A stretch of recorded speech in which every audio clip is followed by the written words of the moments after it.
I were nnukwu mmadụ in our midst, straight from the motherland. Nwafi Igbo, Maazị Victor Odimegwu.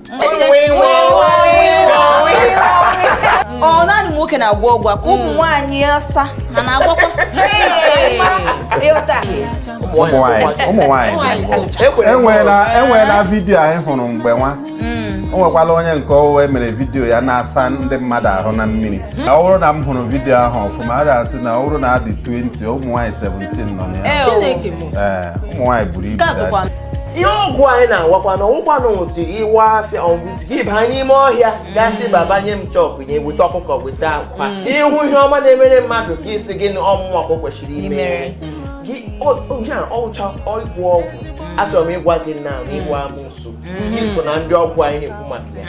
Ọ bụrụ ị na-eme NSPP nye ụra, ọ bụrụ na ị na-eme Hallelujah Challenge nye ụra, biko chere ọ bụrụ na chere Miss B